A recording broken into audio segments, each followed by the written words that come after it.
So here we are at the Raindance Ranch.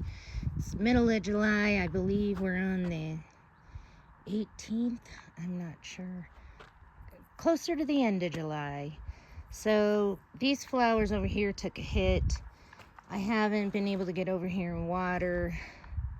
I still don't know what these are, but look at how cool they are. And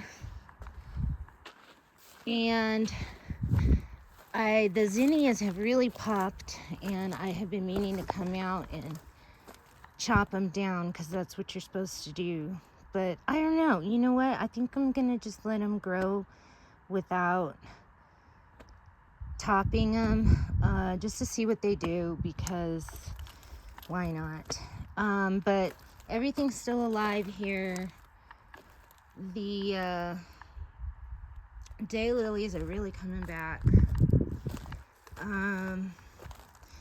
These bushy things don't really do much, and I don't necessarily want to get rid of them, but I'm thinking those could be good for flower greenery and chop and drop. So I want to experiment with those. When I looked them up, the internet said that they were some kind of lilac bush, but you know, I haven't seen any pre-lilac flowers. So this thing is, when I looked it up, it might be some kind of a healing herb, but it took a hit.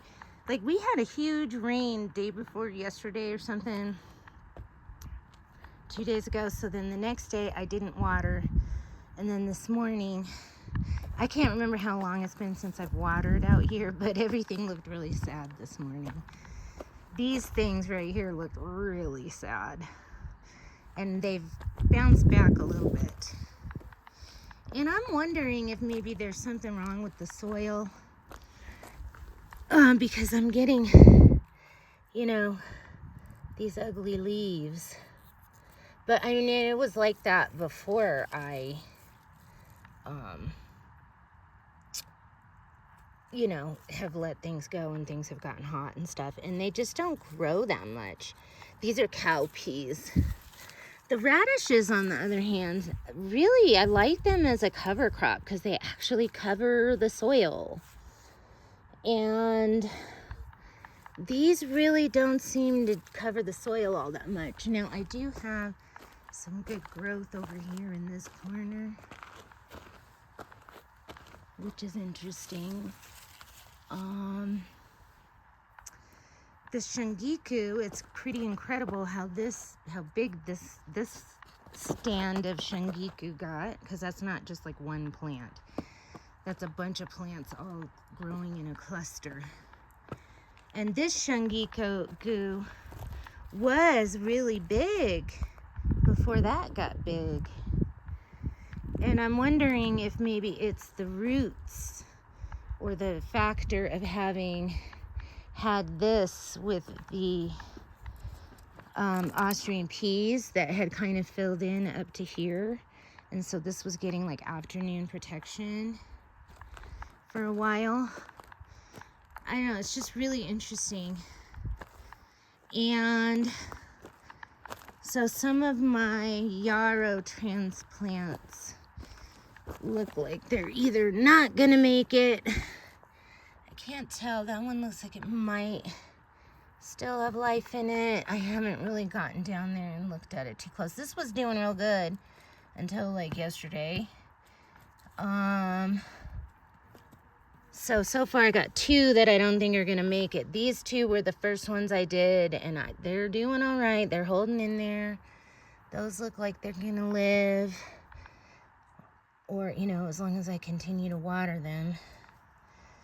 And so these are all just, I've been thinning this big mass of yarrow, and I want to do some more, but I've been waiting for just the right time, and there really isn't, because I just work all the time, and there's just always something else to do, you know. I think most people understand that. But look at my sunflowers. So I don't want to take these things off yet, because bunnies will eat them still. They're too small. And somebody sent me a message on one of my other videos about not doing something other than putting these logs on top of my cloches. But I really don't want the rabbits or the mice or whatever eats those things to knock them over. I think this just makes it a little harder for them. And also when they are young, I think stuff benefits from just that little extra shade, which is why I have those cloches on those yarrows. It just gives it just a teeny tiny bit of shade, right? Like dappled shade, right? So I put one of the cloches on my miner's leaf, and it took off. So it's liking a little shade. So I'm just keeping it there. And there's another little miner's leaf right here. And I had poured a whole packet of miner's leaf in here. I just want everybody to know. And all I got was like 2 or 3 of them or something. It seems like there was another one over there, but it looks like it might have died. Now I also planted some lemon cucumbers there. And there's something here coming up, which looks like it might be a miner's leaf, but I don't know. It's too early to tell what that is. I got some baby's breath coming up over there. And now this is interesting. This was one of my, I thought that was one of my original Horizon sunflowers from my original cut. And we got another little sunflower growing off the stem. Like, what? And I believe it's a Horizon. Those aren't really supposed to do that. Then this one here, I believe, is a Hobbit. I didn't have a lot of Hobbits coming up, but it's a little more yellow than the Horizon sunflowers were. And it's branching out. And it took a while to branch out. So I didn't realize it was a Hobbit, because I've grown those before out in California, where you don't really need to have a green thumb. You just need to water stuff, mostly.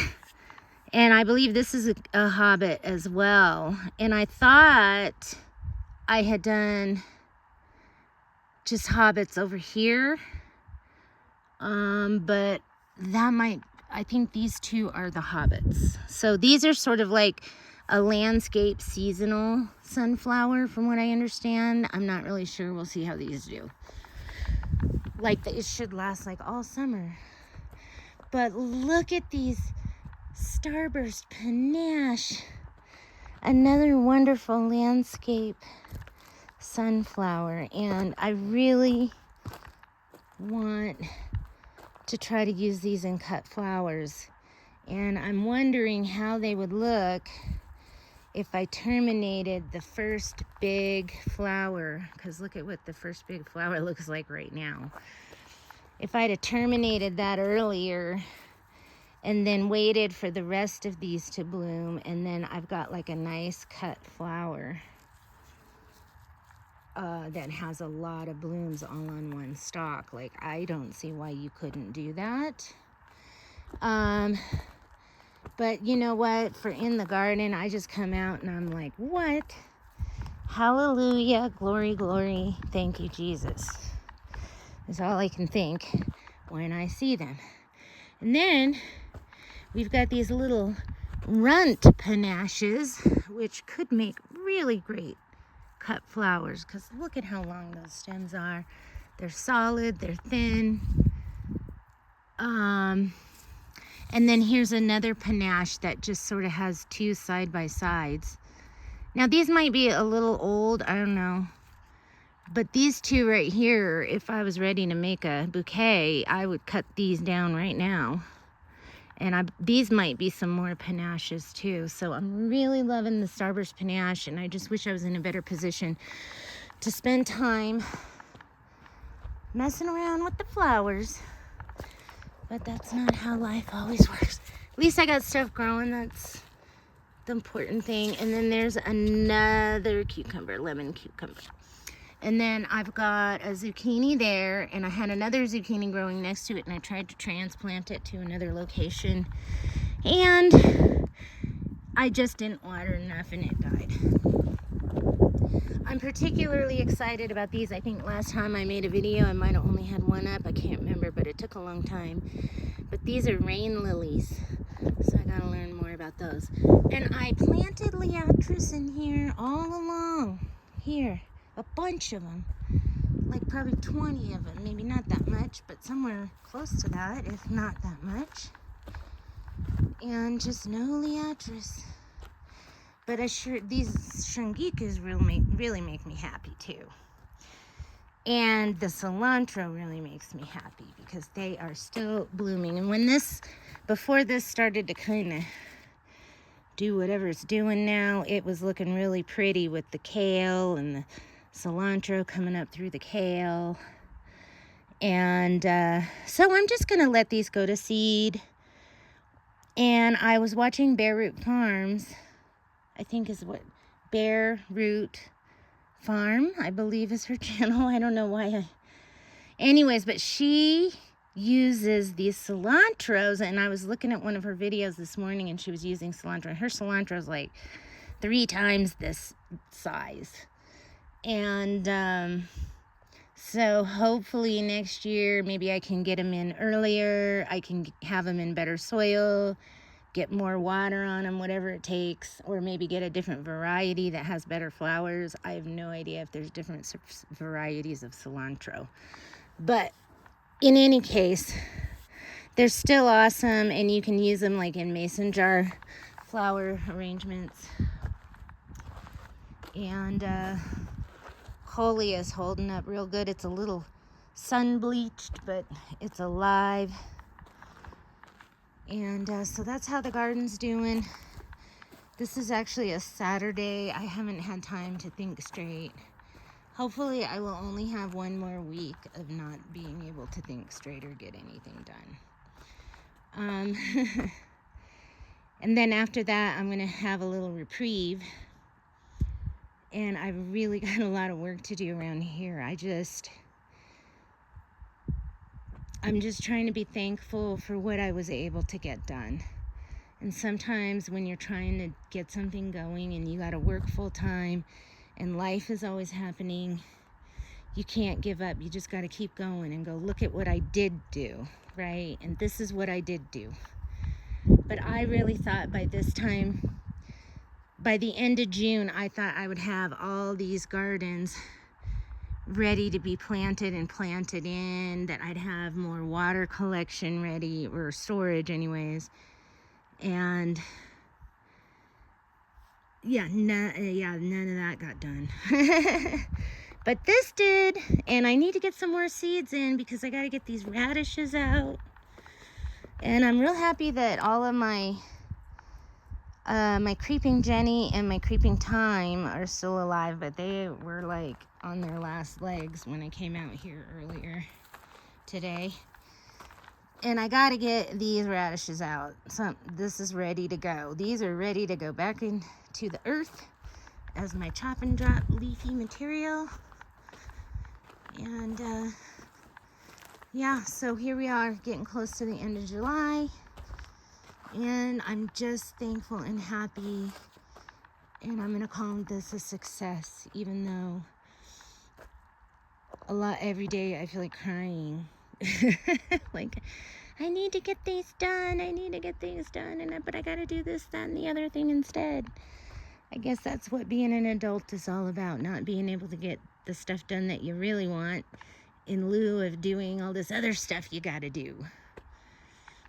So it's all right. It's all good.